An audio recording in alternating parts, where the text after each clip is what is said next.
Three, two, one, and you guys should be live. Hi everyone, my name is Kinneret. Sorry, and I'm the lead research community officer here at Wikimedia. Sorry for that trouble. Thank you all for joining us today. I would like to welcome you to this month's Research Showcase. Research Showcases are monthly convenings organized by our team to recognize and share recent research on or relevant to the Wikimedia project. For those of you joining us live, we welcome you to ask questions of the speakers in the YouTube chat. We will monitor this channel and pass questions to them at the end of each presentation. We kindly ask that all attendees follow the friendly space policy and universal code of conduct. I have a few announcements before we get started today. Research report number 9 is out. So if you would like to learn a bit more about the work that we have done here at the research team at the foundation over the past 6 months, you are welcome to read our 9th biannual research report. The next announcement is that the submission period for the research fund closed on December 15th. We had 76 submissions this year. The review period has now started, and we welcome community feedback as part of this process. The feedback process will take place on MetaWiki, where you can read the proposals under consideration and leave comments on each proposal's discussion page. We will add a link in the chat where you can find all the active proposals that are available for feedback and review. The last announcement is that we will soon be uploading the call for papers for this year's Wiki workshop.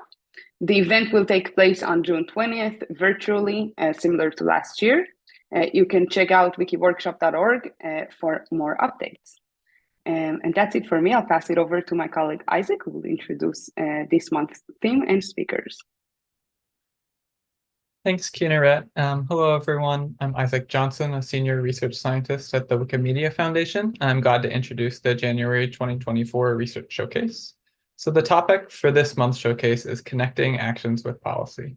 There's been a lot of work and discussion within the Wikimedia Foundation this year about supporting editors with advanced user rights, like folks engaged in patrolling or content moderation.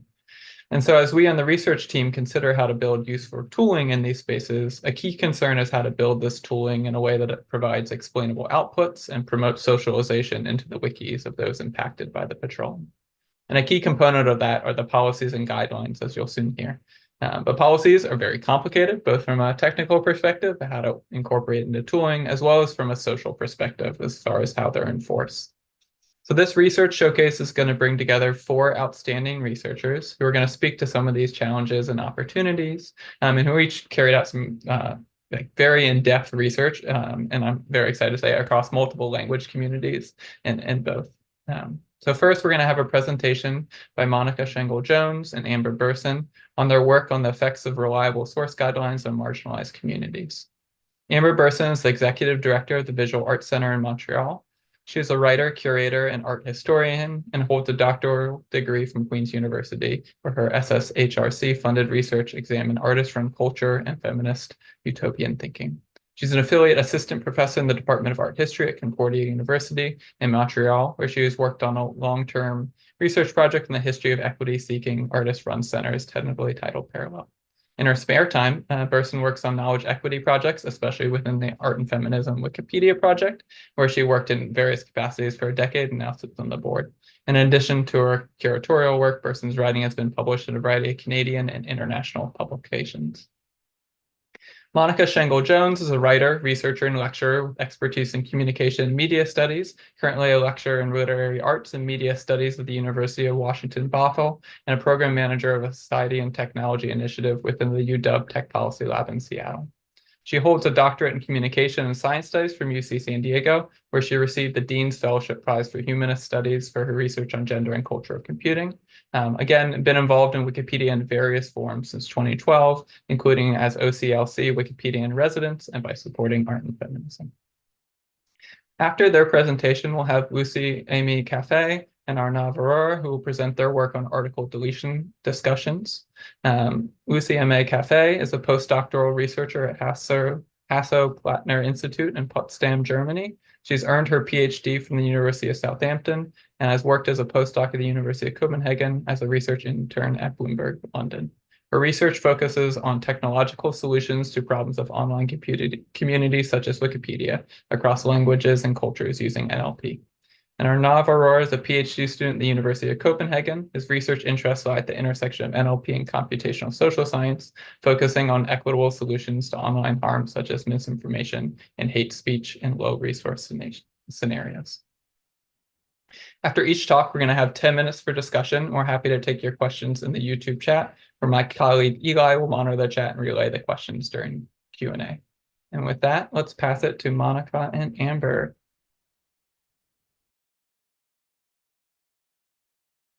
Hi, everyone. So nice to be here with you today. Monica, can you switch to the next slide, please? We're here to talk about our report, but also about what it means to be talking about this report 2 years on. So if you want to check it out, if you haven't already, here's a link.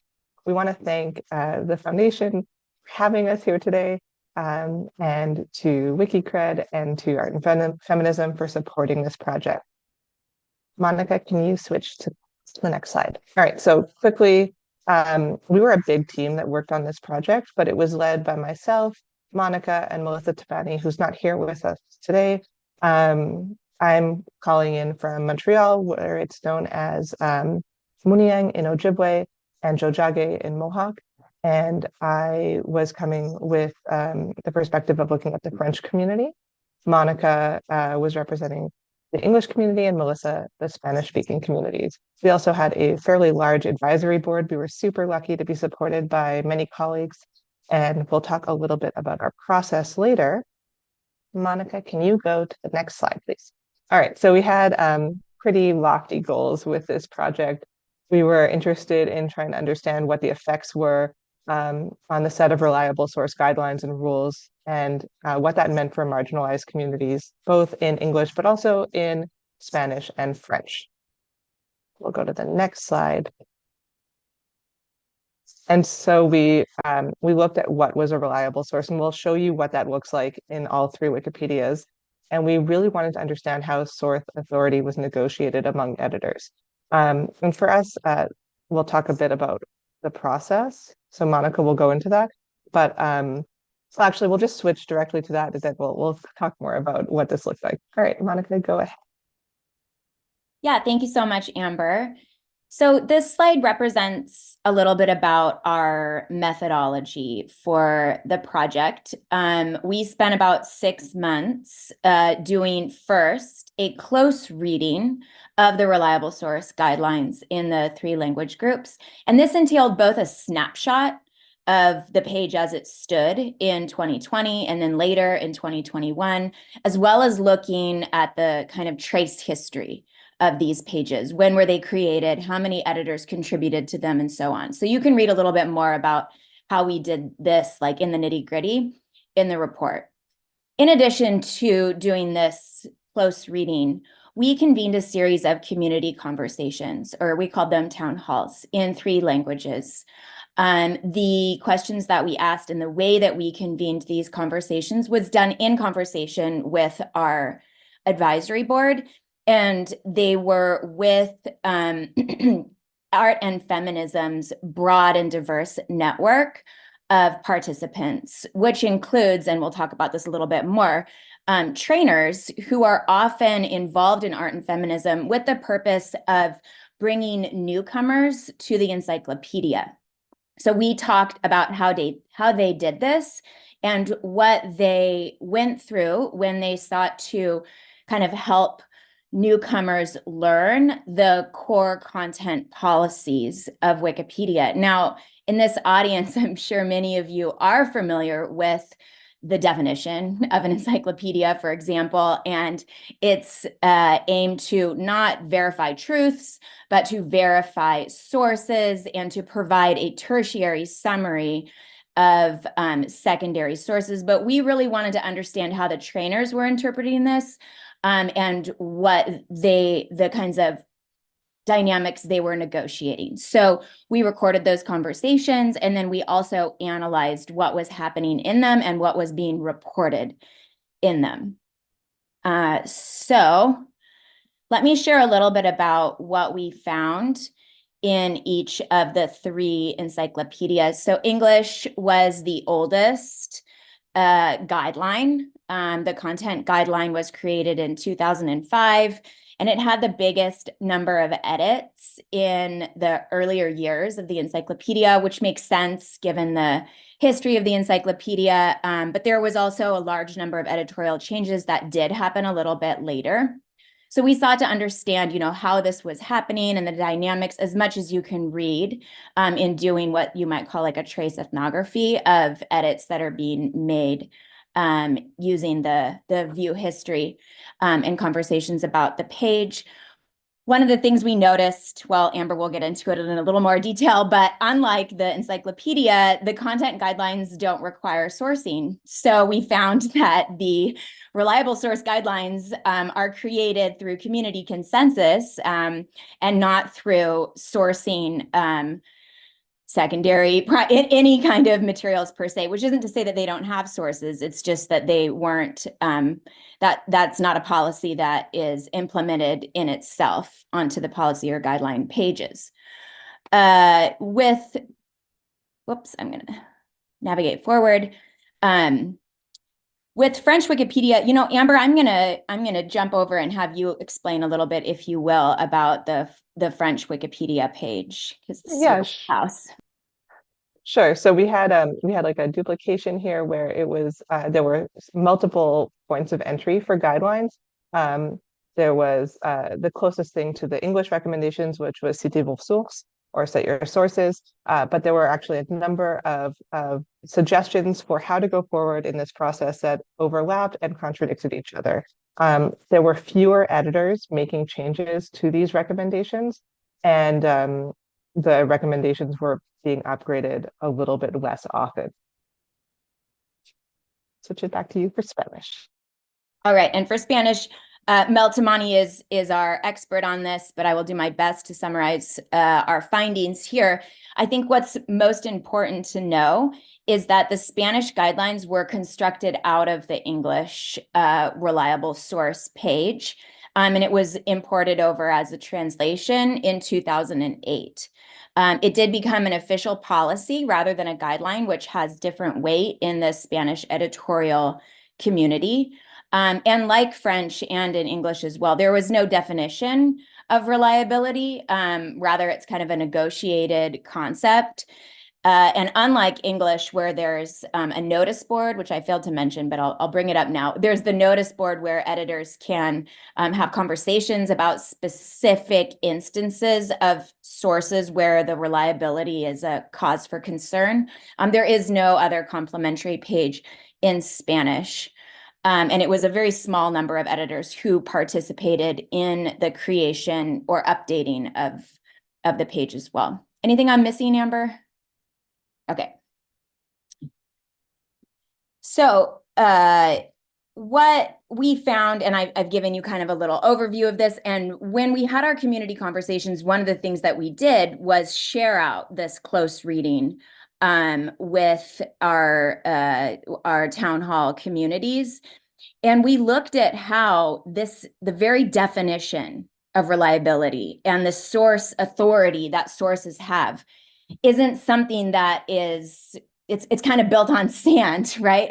On what we could also call the socio and technical processes that are in place that make Wikipedia what it is. But these processes elevate the decisions of a small number of self-selected editors. And in addition to that, it's set in stone, not in stone, in sand, the definitions that were created years ago. And those definitions, that meaning has privileged academic media and presses as being examples of reliability or of reliable sources. All right, so we'll get a bit. Here we go. I was gonna say we're gonna get a bit more into the nitty gritty of what we found. So we found a really heavy lack of rigor. The concept of reliability isn't defined in any of the guidelines, And so, like Monica said, there are no citations for what reliable is and what reliable isn't. Academic sources aren't used in the construction of this content. There's no real criticism of academia and media sources, no mention of systemic biases in secondary sources. And the impact of this is that the sources about Indigenous communities, but also the smaller communities within any language don't fit the current criteria, or they have systemic bias. And so in the context in which I'm sitting, I live in Montreal, our only official language is French, but French sources from the Quebec context are often considered unreliable because they're not seen as reliable, they're not known by the larger Francophone audience in France. And so they're excluded, and then there has to be an argument, and we'll get into why that's problematic a bit later. And then, of course, Wikipedia contributors don't have a frame of reference for sources outside of their, their regular context, or for their epistemic criticism to secondary sources. So things that are really relevant to specific communities outside of a language, but, like, for example, the Quebec theater community, that are regularly left out: blogs, pamphlets, press releases. There's no very clear guidelines in many of the pages that we viewed on how to deal with this. And then lots of power dynamics at play between editors from different regions. So finding silence as consensus continues to be problematic. The process of negotiating on Wikipedia often assumes that you have to participate, and that this sort of privileges more experienced editors who know how to edit, who feel comfortable participating in dialogue on the platform, who feel comfortable using code, of course. And we recognize that the majority of decisions were being made by a very, very small number of editors, not necessarily representational of the community that they were discussing. It's really hard to find where discussions are taking place if you're a new editor, or if, for language reasons as well. We all know that some of these discussion spaces can be toxic environments. So, fortunately, fewer and fewer of them, but nonetheless, a long-standing issue. And then finally, Monica, I'll pass it to you. Finding number 3. Yeah, the third finding that we had was truly the kind of invisible but essential work of trainers to scaffold this experience, the editorial experience, particularly as it pertains to policies and guidelines. So for newcomers, there's a translation work that's needed to understand what the guidelines are, how they play out. And so these events or online support systems are pretty vital to the way that the encyclopedia functions. And so what our report does is really elevate how the policies themselves don't end with the page, but they're being expressed, interpreted, debated in off-wiki spaces.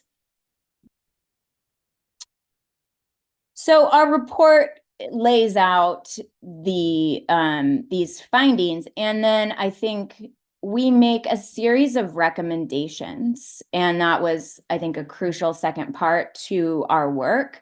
And so we have 7 that we made, and I'm just going to describe, Amber and I will describe a couple of them here about how we think, with the report title, we're calling the reliability guidelines unreliable for the reasons that we just explained. And so in order to potentially improve the experience or address some of our concerns, the first thing we would like to see done is that English Wikipedia's definition of reliable source and the Western-centric biases within what a source is and what reliability kind of is meted out and administered to be should be decentered. And this is something that can happen both on English Wikipedia itself on that page, but also on the other pages which were brought over as imports, or in French cases, there's 2 different pages. Another recommendation that we have is to incorporate the vast and rigorous scholarship in the social sciences and humanities that addresses the historical and cultural specificities of the concept of reliability itself. And then we'd also like to see better and more kind of specific guidelines on how editors can address biases in scholarship and in new media, especially when claims to objectivity are being made, and how to evaluate institutionally produced materials like catalogs, databases, indexes, bibliographies, pamphlets, which are sources that provide useful information for creating and updating encyclopedic entries for marginalized communities, but are often sidelined as marginalia. In addition, the fourth recommendation I wanted to highlight is that we think there's value in providing other methods for editors to use to assess source reliability. And one that we put forward is this concept of triangulation, where you can contrast different types of information sources from primary to secondary, which themselves are kind of problematic categories, in order to address the topic. And I just wanted to note here, which we outline in our report, our report was funded by WikiCred and MisinfoCon, and there's been for many years now an heightened anxiety about misinformation, fake news, and now we have AI generators that create news and information. And these are causes for great concern. And I think our intervention is to not throw the baby out with the bathwater as we try and kind of zero in on, is this reliable or is it fake? But rather, pause for nuance and also be careful to not throw out important conversations about reliability in the inertia to sort facts out, which we could talk a little bit more about that if that's of interest to this group, and it is something that we outline there. But triangulation is one method that we came up with that could help bring this important nuance. All right. Yep. All right. Moving on. So what's happened since? Yes. All right. Next slide. We know that the report since 2021 has been widely circulated. We know that it's been presented at conferences. We were there. It was exciting. We know that it's been referenced and cited all over the place. Thank you so much. But we have not found significant evidence that our recommendations have been taken up formally. And this is disappointing. Next slide, please. So what are the consequences to this? We still see the lack of rigor. We still see silence as consensus is a problem. French and Spanish are still pointing back towards English, which is still dominant in imposing worldviews of reliability that may not be culturally appropriate to everyone. Multiple entry points that contradict are still in place. There's still little incentive to engage in debate. You'd have to have tremendous free time to participate and monitor all of this. There's still a lack of transparency on debates, especially off English Wiki. But a plus side is you don't need to have as much code knowledge anymore. Let's go to the next page, please. Oh, no, hold on. The essential work of trainers. I forgot that part. Okay, so we want to say that no matter how many people are trained, they will be limited to those editors, moderators, administrators, controllers, etc. operating. They will be limited by those operating in bad faith. And so we have no control over how anybody we train to do good work will be patrolled after that. We have a universal code of conduct, but it doesn't necessarily apply to those folks. There's very little consequence in place, as Isaac mentioned earlier, to that behavior, and that those trained in best practices are often without the administrative privilege to enforce their work. So without trainers, it's really hard to orient newcomers, but this training can only solve the issue of new editor orientation. It can't actually solve this larger issue of the guidelines and how they affect marginalized communities. So last little bit, Monica, next slide. We have identified a problem with the report. We have made a series of suggestions. We recognize what is needed to implement, but it is impossible to implement alone. And so we're excited to know who is engaged in this process and how we can move forward together. Yeah, thank you so much for your attention. I think that's a wrap. Thank you so much. I can kick off the question asking, but I would encourage that folks in the room let me know if you have questions. Folks on YouTube, pass your questions along to Eli.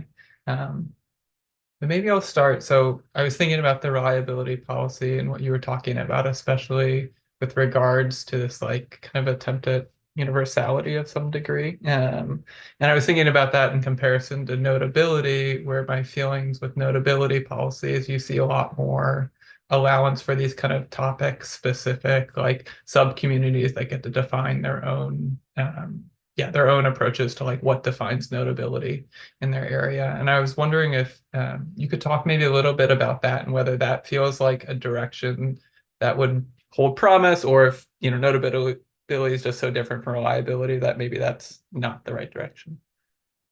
I will start. I actually think that is a useful tactic. A community knows best what sources are reliable, and it shouldn't be defined by somebody who's external to that community. That said, there might be some guidelines that need to be put into place to make sure that there's some control, but I'm not sure if I am an authority on what those controls would be. I don't think that I can speak for every community, and so that's really the important part. A community should be speaking for itself. I think it's a great suggestion. Monica, do you have anything to add? Yeah, I agree. I think that would be a great suggestion, and I like the nuance that's been brought into the general notability guidelines. Of course, they do reference back to the definition or the reliable source guidelines in English, and these. I don't think there is a general notability guideline in Spanish, for instance. I know we talked about this with Mel. So I echo your call to have more involvement with communities to help develop these guidelines and how they pertain to different, I don't know, subject areas or disciplines, domains, communities, and so on. Yeah, and I'll admit, so for instance, I'm aware Wiki Project Medicine has like medicine specific kind of reliable source guidance. I know at least of one example of a sub community trying to kind of work there, and I'm just not so familiar. But this is, I think, also as we get to eventually to Lucy's presentation and thinking about tools and what you were saying about how these policies are slow to change too. When you put tooling around them, you begin to kind of codify things in pieces. So this is me trying to think through, getting a better understanding of the landscape. So much appreciate. Do folks in the room have questions or anything from YouTube? Layla, go ahead. Sure. Thank you so much for your presentation. I have a question about whether you have done any kind of tracking of how the position of your allies on the ground may have changed over the years. So people who are in the position of privilege within the, let's say, Wikipedia languages that you're looking at, are they changing in any ways, and are you having more allies, for example, on the ground, or allies that are suggesting changes that are more in line with what you would like to see?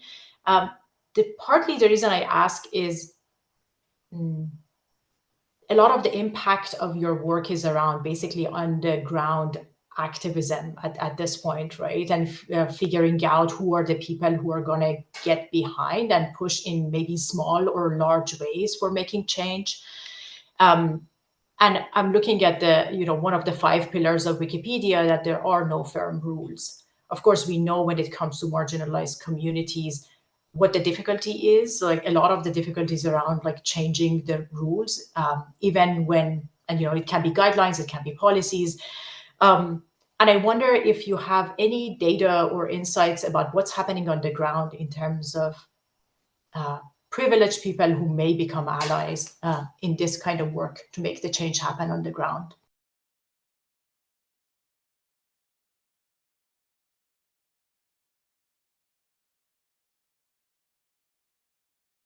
Yeah, I Amber? can try. Yeah, I can try and answer that. I mean, in art and feminism, I can speak to what we've seen there, and I can't speak across everything.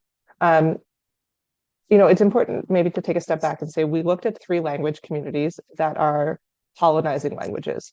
And they're huge communities, and we're looking at how it impacts the folks that are still speaking in those languages that are impacted by this. And we see a lot of change in our community's willingness to take this up.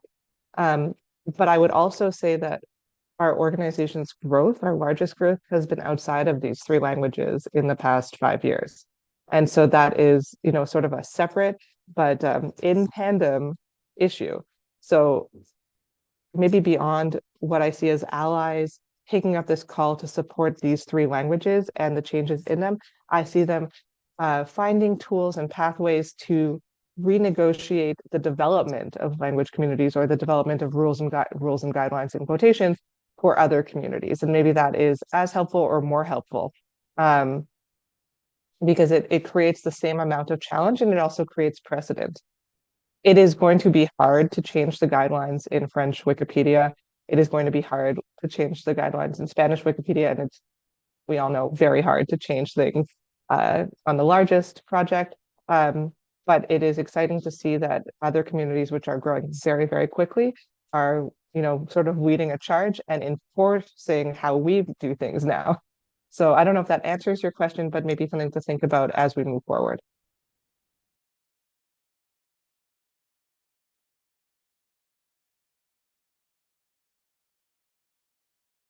I think we can, we have a question from YouTube now, so I'm going to call on you, Eli, to voice that. Yeah, thank you. Yeah, we have a question from the YouTube audience. The question reads as follows. If we were to implement your suggestions, how would you suggest deterring spamming and promotion, since currently notability is one of the major deterrents to that? I mean, again, our project isn't about notability necessarily, it's about reliability. And so I think that the guidelines around what is a reliable source are sort of next to notability. And Isaac did bring up notability and the changes being made in those policies as a useful tool. But in terms of enforcing reliability, I think that the community gets to define what is reliable, and we look at it, and we have proposed the triangulation method. And we are very interested in hearing what other methods other communities might find useful for their own determination of reliability. Our point is not that we have an idea of what the best way to determine reliability is. It's that there is no best way that works for every community, and it most certainly should not be the voice of a very small select group of editors who have predominantly, and we can see this in our research. If we look at French Wikipedia, it is almost all editors who are based in France and therefore may have less understanding of what's happening in the rest of the francophonie. We see this in Spanish, and we also see this in English. The majority of the editors defining these policies and guidelines are based in America, they're based in the UK, and they're defining it for the rest of the communities. And so again, it is not that we have an answer of how to do this, only that we are not the people to define for everybody. If I may, and thank you for that, Amber. In a way, you might see what we're suggesting is more support on participating, helping editors participate in policy conversations rather than only learning to edit the encyclopedia, which if spammers are interested in participating in policy conversations, it's a big rabbit hole they're going to have to fall down to cause trouble, I guess you could say. So we want to widen the participation. Yeah, thanks. Who knows, maybe we'll convert all those spammers into really active decision makers who are doing great work. Maybe let me do one more question and then we'll pass it to Lucy Arnov for their presentation. But you brought this up in the response to Leila's question that you've been doing a lot more work in other languages too. And this is, one of my favorite parts about a lot of this research is that it's happening across multiple language editions. So I'd love to hear from you kind of like what benefits from doing at least these 3, like what new, what special things do you see that came out of that you wouldn't have seen if you had done, say, just English or just Spanish or just French?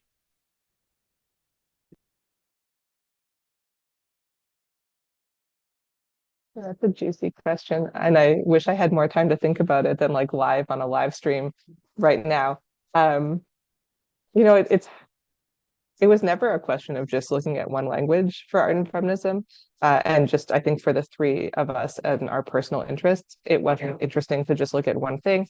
Art and feminism sees itself as a global project that works across, you know, a variety of languages, and its goal has always been to I don't want to say expand, that's not the right word, but to make sure that our tools are available to as large of a community, but also taken up by the communities that they're in and used in different ways. And so I think the juiciest thing that we've seen by doing this work in a variety of languages is that that is happening.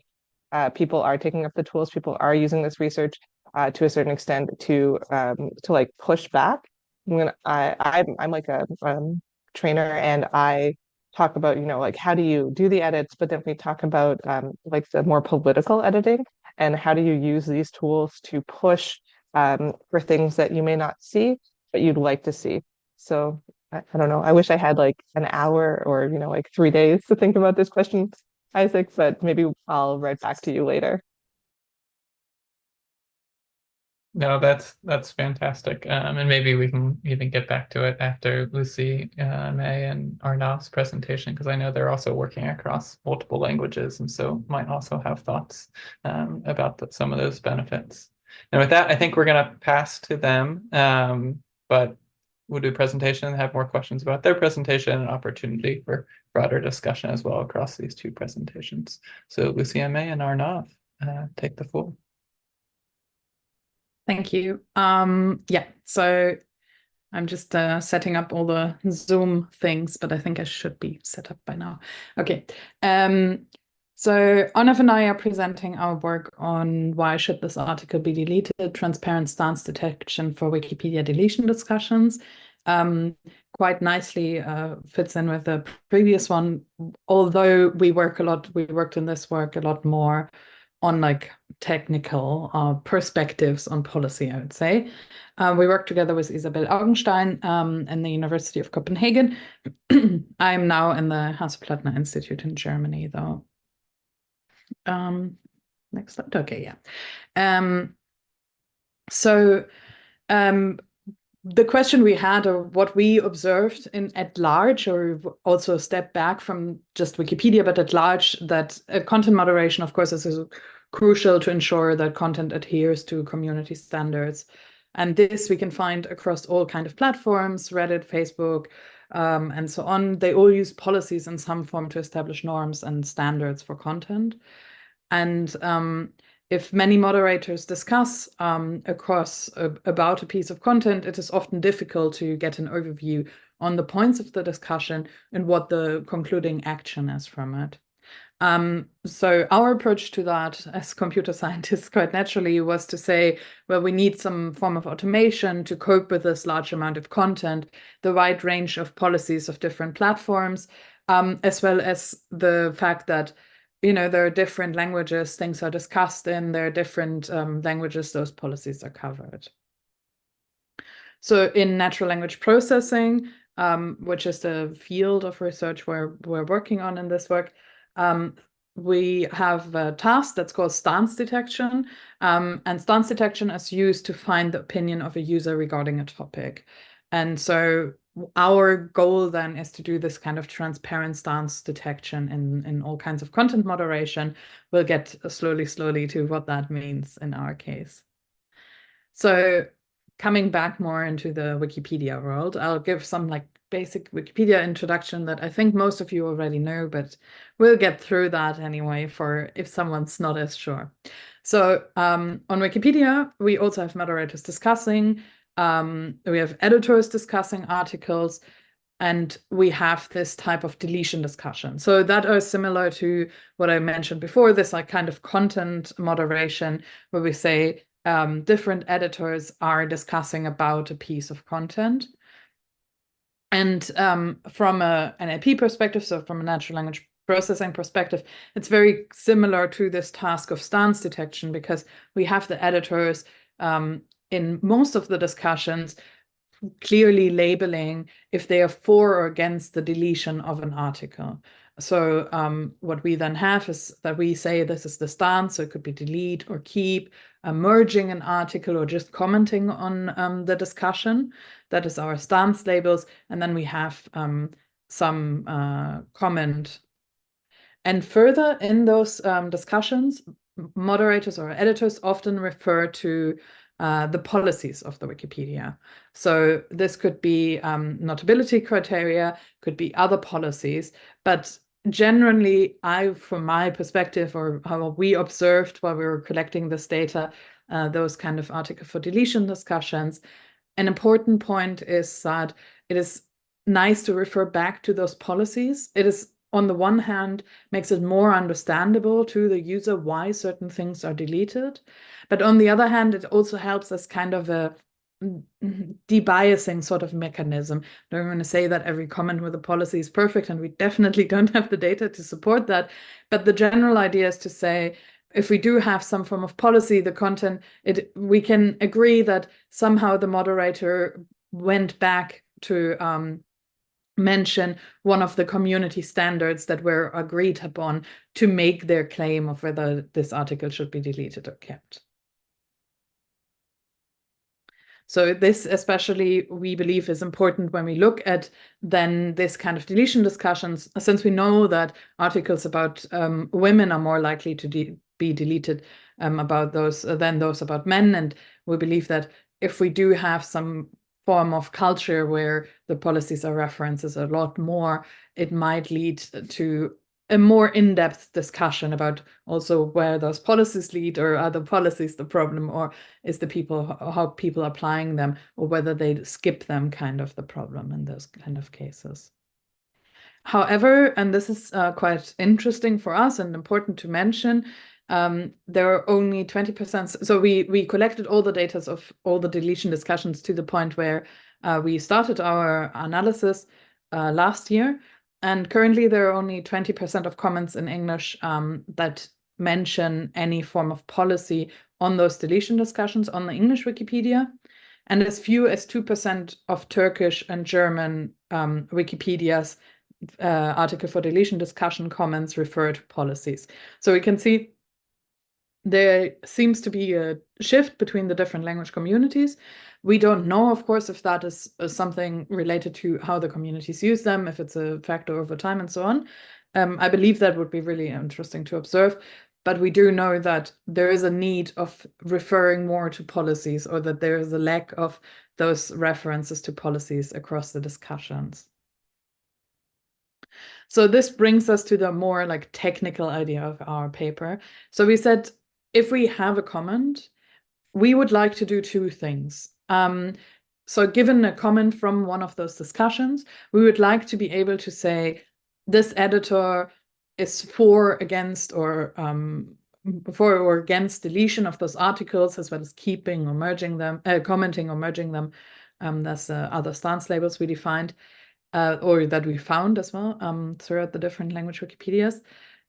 This, as I said in the beginning, we think is very helpful because not every Wikipedia is as structured as the ones that we are using because of the data, so German, English, and Turkish.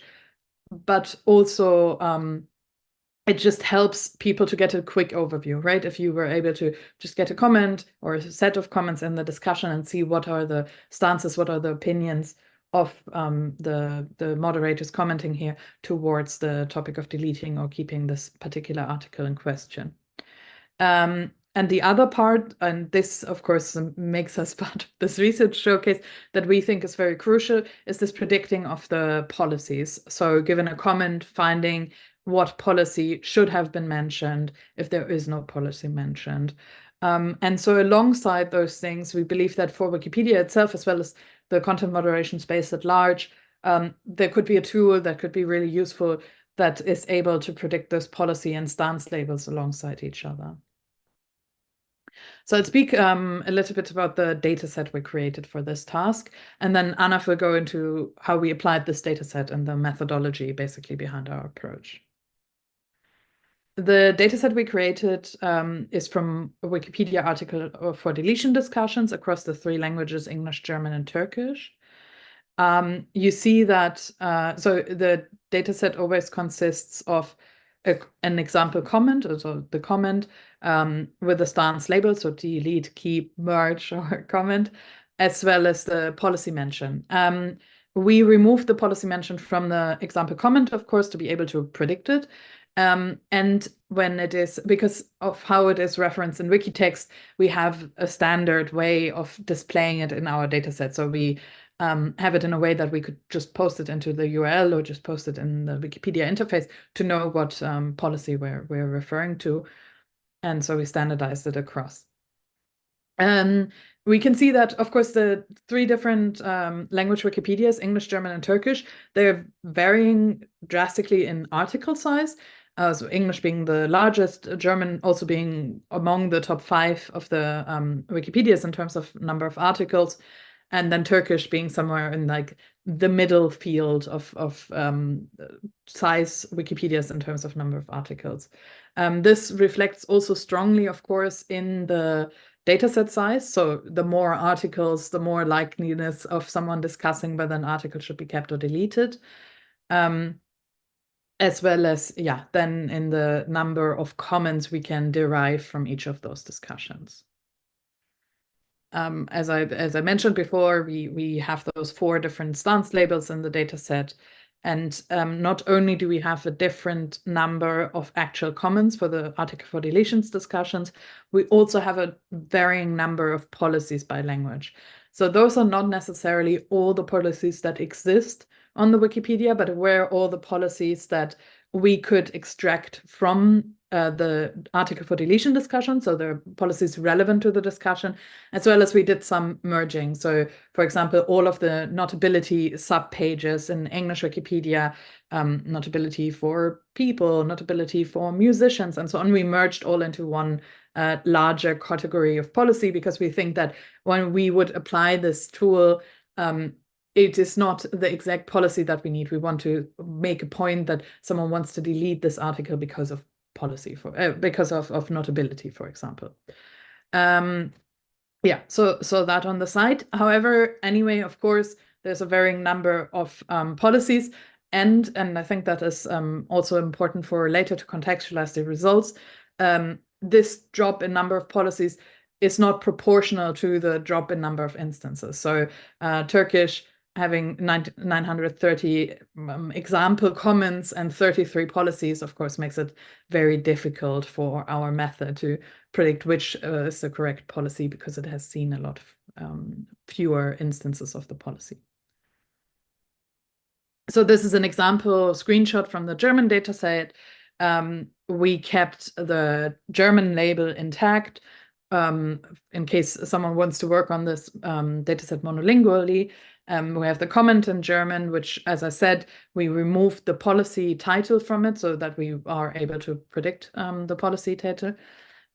We know the topic is the title of, so the deletion of the title of an article. We have the label of this, the stance label, the opinion of the editor in English as well, just to try to translate it. We have the policy mention, how it is mentioned in the text, and then the policy title, how we mapped it or merged it eventually. So that is the policy title, is what we're trying to predict, and an index for the policies. We further, and this will make sense more once Anaf goes a lot more into the experiments. We further wanted to experiment with a multilingual setup. So knowing there's this varying amount of number of instances or number of comments that we could use for our model in Turkish, and to a lesser degree in German as well, we wanted to create basically a subset or another set of the version of the data set that is multilingual. And so for this, we took the policies across the languages and used the language links on Wikipedia, as well as some manual merging, to see which policies refer to which policy. So wherever there is a match, so for example, for the English Wikipedia notability criteria, we have a German and a Turkish policy that directly links to it. We linked it for that multilingual setup only. to know basically the English. So we linked it to the English page, and test it on the respective language, on the respective target language. Then again, Anna will get into the details of that. Of course, if there is a lot of policies that only exist in German or only exist in Turkish, they were left untouched. The idea here is to say maybe there is an idea of like leveraging the information we have across the languages. That is it for me for now. Anna can take over with the method. Thank you so much, Lucy. So Lucy went so far on, we saw this discrepancy in how many of these policies are referred on Wikipedia in these editor discussions, and we make this data set available to everyone. So I believe we've only just scratched the surface in terms of what all we can do with it. And there will be a link at the end of the slides for you to go and hopefully play around with it. I think there's lots of interesting insights in there. What is the frequency of these policies? How much there's actually quite a bit of discrepancy even per policy, which will become relevant in a few slides as well. But today, for now, I'll just go over the initial experiments that we did for this project. So here, coming from computer science or machine learning, again, we followed the regular setup of sequence prediction. So here we have some text. In this case, we're working with the Wikipedia editor comment. So as you can see on your bottom left here, there is that example comment that we've sort of pre-processed a little bit. So here the mention of the Wikipedia policy itself is taken out, and usernames, timestamps, and things like that, as well as the actual decision has been removed from the comment. And then what happens is we convert these into these tokens. I won't go into too much depth in terms of what the machine learning pipeline is, but just provide a very brief overview. So we convert these into these individual tokens. Can you go back to the previous slide, Lucy? Yeah, so these individual tokens, they're not always full-fledged words. They can be sub-words. So in this case, advertising, for example, is a full word, but let's say some other word that's the model hasn't seen in its pre-training before, where it does this large pre-training on web text generally, but not all of them are multilingual, and then not all are well represented. So then it ends up working a little bit better for English compared to some of the other languages. But essentially, the comment is broken down into these words or subwords, and it's fed into this one gigantic model that's called the transformer model, which is the core architecture, the core machine learning model that takes this in. And the particular version that we were working with is called BERT, actually the multilingual version of BERT, which was released by Google. On the right here, you can see just the technical diagram of what the architecture looks like. So there's quite a few layers of 12 layers of these essentially matrix multiplications. So you take these words, break them down to tokens, and convert them into numbers, and then a bunch of matrix multiplications later, what you want is an answer out of those 4 different stances that we're working with here. So that's the essential training procedure, where we're just giving it text and then asking it to decide whether this comment is in favor of deleting the article, merging the article, whether it's just a comment, and so on. So this is the sequence prediction one. We performed this for stance as well as for policy prediction as well. So stance, as you can see in this particular one, in this particular slide here, there's only 4 labels that we're working with: deleting, merging, keeping, or commenting as part of the comment. But for policies, there's quite a few many. And they differ per language as well. But so which makes the task much harder, but we wanted to run this still because the models are getting quite sophisticated now, and the words in the comments themselves are quite closely correlated with a particular policy. So even if you might not be able to see as such what policy is directly relevant, but certain words are usually, they tend to show that this policy is going to come up. So let's say it doesn't follow, or it's not worthy enough to be, so worthy might be associated with notability. I'm just giving an example here, but some words usually have some correlations to these policies. So the models tend to pick up on that and perform their prediction.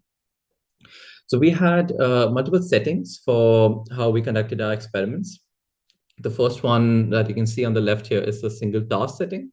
So here we take one particular data set, either it was English, German, or the Turkish one, and we feed this in, and then we do these tasks individually. So either policy prediction or stance detection. And then we also have the multitask setting, where it usually helps, since we want both of these to happen simultaneously. We believe both are relevant for Wikipedia editors or moderators when they're going through these editor discussions to have. So if there's only one automated system that is able to do both, then it just helps actually putting this into production and not just be in like a toy research setting. So we wanted this to be actually useful. So efficiency plays a key role as well. So we figured that let's try whether trying to predict both at the same time works out or not.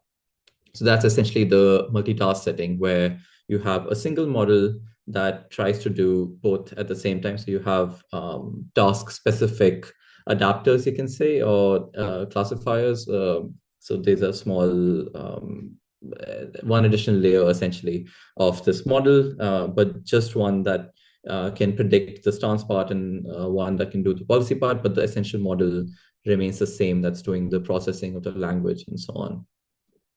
And you also have to try and, because the tasks are not equally hard per se, so a stance is only out of 4 labels, and it's usually easier even for humans to be able to go through a comment and say whether this is in favor of deleting an article or keeping one, whereas predicting what kind of policy out of, let's say, 93 is a much harder task, even for us humans. So then even for machines, it's not as straightforward. So here we had to play around with this a little bit and try to balance the difficulty of both tasks. So there is a loss function that actually helps it learn when it's making the wrong prediction. You tell the model the right one, and there we balance these losses in the ratio of 3:1 in order to incentivize it learning the policy one along with the stance one quite well as well. We go to the next one. Yes, thank you, Lucy. So another thing that came up earlier was the very clear discrepancy in the number of instances in each language Wikipedia, right? So Turkish only has less than 1,000 examples for this particular data set. These are comments with these policies cited in them. And German as well, it's nowhere close to the number of English comments. So we wanted to see how much transfer is possible across languages as well. So these models are, the machine learning large ones are famously getting quite multilingual and quite good as well. So we also wanted to test performance of whether we can leverage some of the linguistic understanding that it picks up on its English training, and whether that can transfer over to Turkish and German. So here we concatenate the data sets into this one large one, which has all essentially comments from all 3, English, German, and Turkish. And then we follow the same fine-tuning procedure of training it to do policy prediction and stance, both in this multitask setting as well as in the single task setting as well.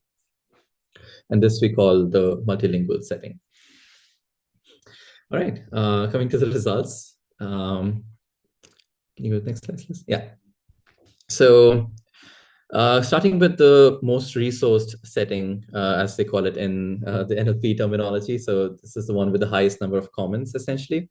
So English, we see that we can perform these tasks both in the, looking at your left here on the stance side, single task and multitask, they're quite equivalent in terms of performance. So even though we're trying to balance these two tasks. So for the multitask one, it's quite challenging to do both of these at the same time because they require essentially different kinds of skill set. But it managed to do that quite well as well. And on the policy prediction side, no, the previous one still. Yeah, so on the policy prediction side, on your right, we see that, again, it's a much harder task compared to stance, but you can see on the left, the y-axis is accuracy here. So it's essentially how many predictions are correct out of the total ones. And it's somewhere between 0.7 and 0.8, which is quite good given the number of policies. I can see a comment that we have some time left, so I'll just go slightly quicker. We also have the multilingual setting, but of course, since English is the most resourced one, we weren't expecting there to be very big changes as well because there's relatively few examples in the other languages, but the performance more or less remains the same. Onto the German one. Here we had one surprising little result here on the stance detection side on your left, that there was a drop in performance, which we didn't see in the English one. I suppose this would be because of the high number of resources, the high number of examples that we had in English, but because German was in the thousands, it wasn't able to do both at the same time in the multitask setting, nor in the multilingual one. But for policy prediction, which was the much harder one, it does manage to leverage this learning from English quite well. So on the third column that you see on the right for policy prediction, the two models that are actually multilingual, so XLM-R and the multilingual version of BERT, there you can see the performance is either at the level or higher than the single task one. So multilingual ends up being quite useful in this particular use case. Lastly, for the lowest resource one, the Turkish setting, where we have less than 1,000 examples, this is where it actually matters quite a lot to have this sort of cross-lingual training. Here we saw quite big bumps compared to the single task setting. So the highlighted boxes for the multilingual ones, you can see that performance jumps up by 0.1 to 0.2 accuracy or F1 points in both these tasks. So this is quite encouraging because otherwise, just on its own, it's not able to do as well, but leveraging these high resourced ones, it can make, so 0.6 and 0.8 difference in F1 is a 20% improvement in performance, essentially. So it can make quite a bigger difference between how much trust you put in these systems as well. All right, so towards the ending, I want to put in some implications that this has for the audience here, as well as for people interested in Wikipedia in general. So we can automatically infer stances through this stance detection setting, even in cases that don't have standard formatting. So the ones that we selected had this nice formatting where the decision was labeled in the front, but not all editor discussions are like that. So with this method, you could sort of generalize to all of those different Wikipedias and then perform this sort of analysis. And then having this overview of stances helps quite a bit in understanding how many votes are for deleting or keeping a particular article. So it makes decision-making a little bit easier. And some of these tools, computational tools, can help us establish or nudge the community in having some good norms as well. So referencing, citing, grounding the discussions into existing policies that have been developed by the community is always a good thing, and it adds a bit of responsibility and transparency to the whole process. So I believe these tools can definitely aid in that. Smaller communities can definitely leverage, they don't have to necessarily just plug and play the systems that larger communities have, but wherever it's appropriate, I believe there can be some resource transfer. And then, as Lucy mentioned earlier as well, it does bring transparency about the policies at large. So then we can have more discussions about the policies, whether the policies are wrong in the first place even. and understand how citation patterns and so on. Can you go to the next slide? So just to conclude, we showed that we can label these editor comments with the editor stances. They label automatically, so it makes for a nice data set which we release. And there we also saw that there is quite a bit disparity in how what the citation practices for policies are across different Wikipedias. We created a data set for this that we make widely available, and we also demonstrate through our experiments that an automated approach can aid in predicting both the stance as well as the relevant policy for a particular editor comment. One big finding for us was also that there can be, especially for communities that don't have as many resources or as much data, they can leverage some of these patterns that exist for larger ones, for the larger communities, and then take only the good parts essentially, or leverage some learning for themselves. But that's it from our side. We make the data set available. It's on the QR code link here, as well as the paper, as well if you're interested in reading and getting more details. And happy to take any questions. Thank you so much. You, Arnav and Lucia May. Yeah, we're going to start with get into the discussion. So first, I want to call on Eli because I know we have a question from YouTube that I think is a good clarification question to start with. Hi, yes. I think this question might be sort of described as referring to cases involving indirect policy references, but the question reads as follows.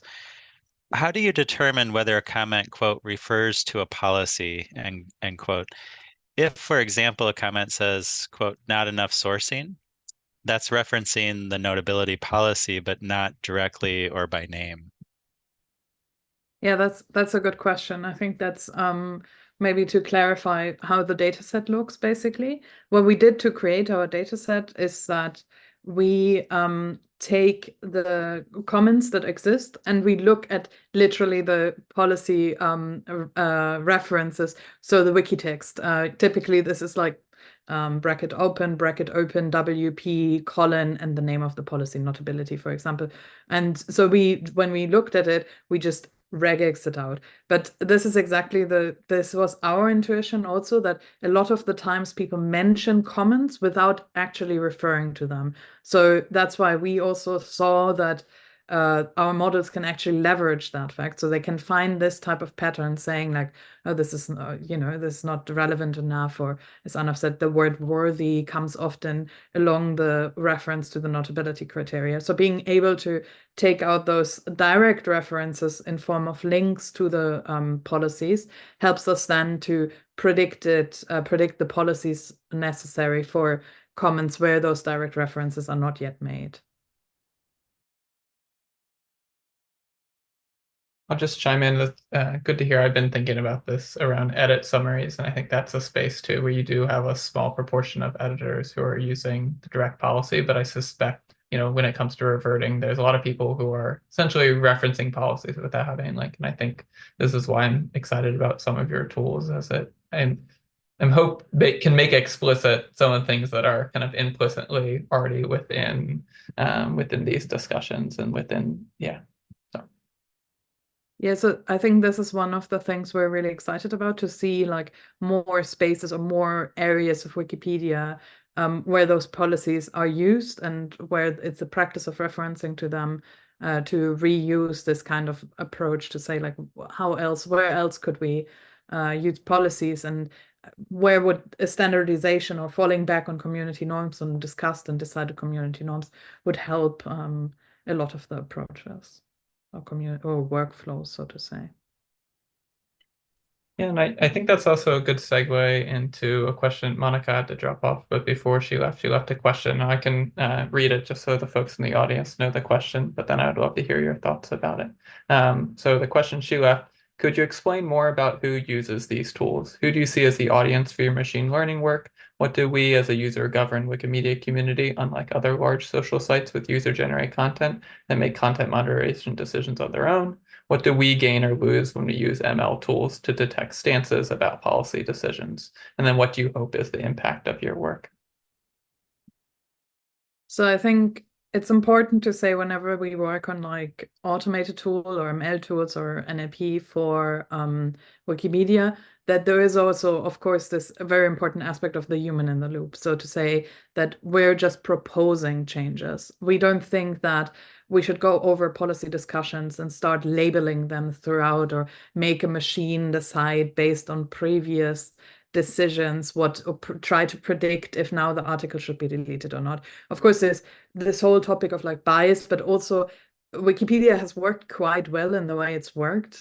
You know, you can argue against and for that, but through overall, it's been a quite successful project. So I believe that the tools we're creating is just to work in the background. So on the one hand, it's an example of content moderation, how it could work. So from the NLP or from the research perspective, it was interesting to see, can the models cope with this kind of real data? Like, are our models smart enough yet? But from the other hand, it was also interesting to see how good would those models be, right? Like if we would let them into the wild, if we would actually let them approach things in Wikipedia or try to support Wikipedia editors, how many times would they actually suggest something that a human would also like to have there?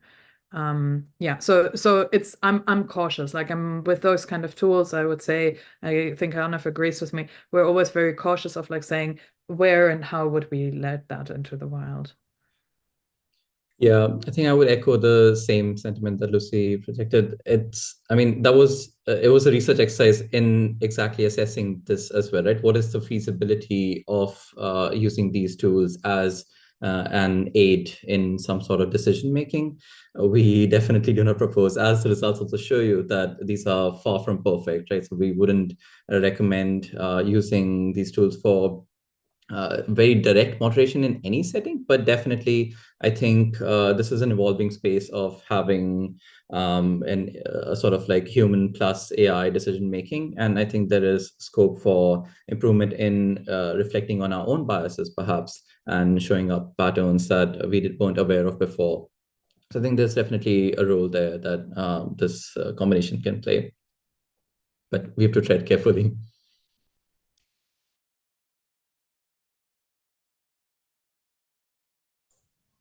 I think I go next. So first, I would like to thank the presenters, actually presenters for both talks for this great session.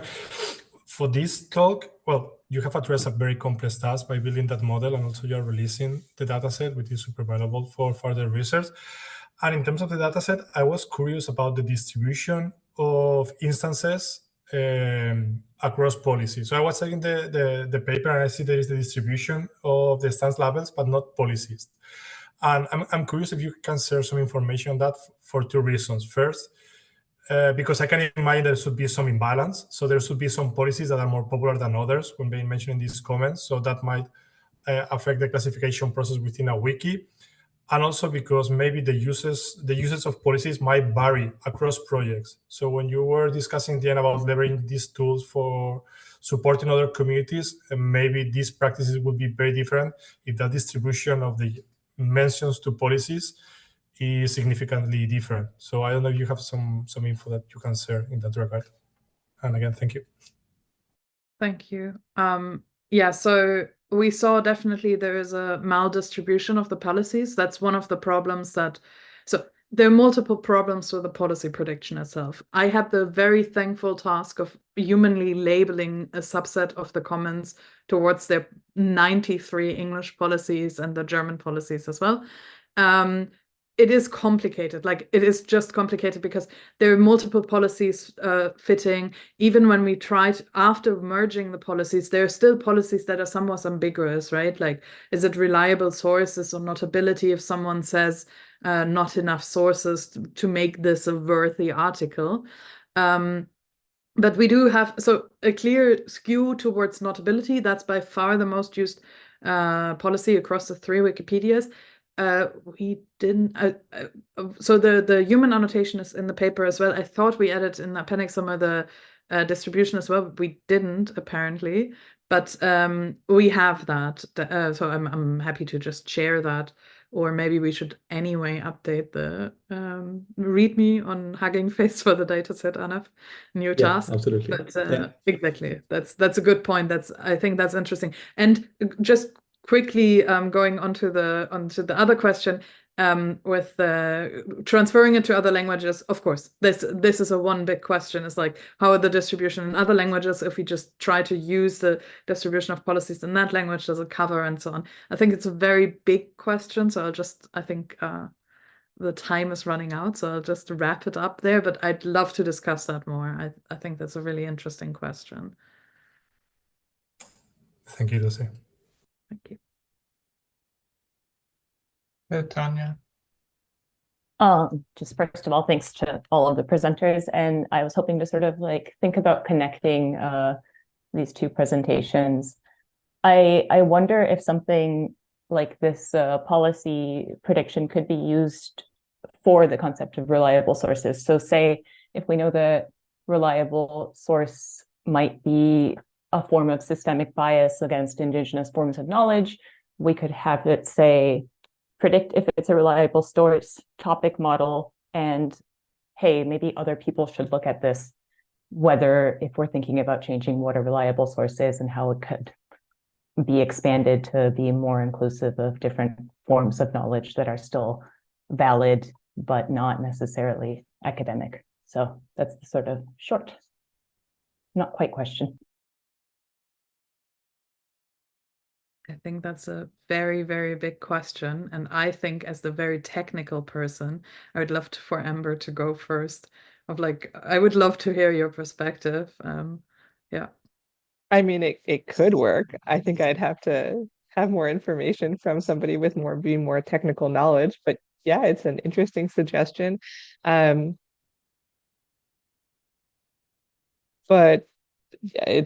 we'd have to just see if it works. I don't know. Yeah, I think there's a lot of with the as a computer scientist, we tend to say everything, we have a hammer, so everything looks like a nail to us.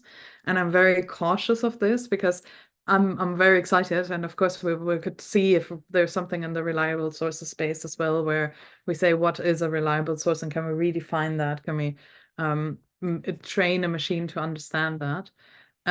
But I think one of the big questions here is do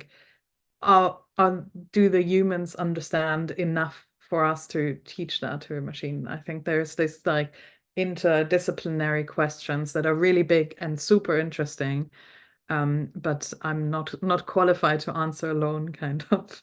That needs a lot of input from the social science side as well. Maybe after this call, Lucy, you and I and Arnav and Monica can sit down and have a virtual coffee, and we can see if it could be possible. And then Tanya, you can join us. That would be lovely. That sounds like fun. That would make me very happy. But yeah, go ahead. I was just saying, I think there is some work in the scholarly document processing literature. So looking at citation practices in scientific documents and trying to see not exactly reliability, but whether things entail or not. So maybe there is definitely stuff there that we can build upon, perhaps. But yeah, we'll have to find out. Well, thank you all to our speakers. It would make me very happy if you did the virtual coffee, as that would be a successful research showcase for sure. This was a lot of fun hearing both sides of this. I think both the hey, there's some big issues with some of the policies as they exist today, and that we need to think about some kind of maybe structural changes to that. On the other hand, how can we make some of these links back to policies more explicit so that editors maybe can more easily kind of navigate what's going on, and to Tanya, your suggestion, maybe have a better understanding of where these policies are being called out and what sort of effect they're having in these different discussions, so that folks can kind of track better. But with that, we're going to close out. So I'm going to pass to Kinneret for our final. Yeah. Thanks, Isaac. And thank you everyone for joining the Wikimedia Research Showcase today and this lively discussion. I especially want to thank our speakers, Monica, Amber, Arnav, and Lucy for their contributions and presentations. The Wikimedia Research Showcase is made possible thanks to a coordination team with my colleagues Isaac and Eli, so thank you both. Eli, also thank you for taking the Q&A today. And finally, thank you to Kevin for the support with the audio and video as always. The next showcase will be on Wednesday, February 21st, and will feature Amy Zhang of the University of Washington, and we'll continue the discussions of platform governance and policies on Wikipedia. So looking forward to seeing you all there.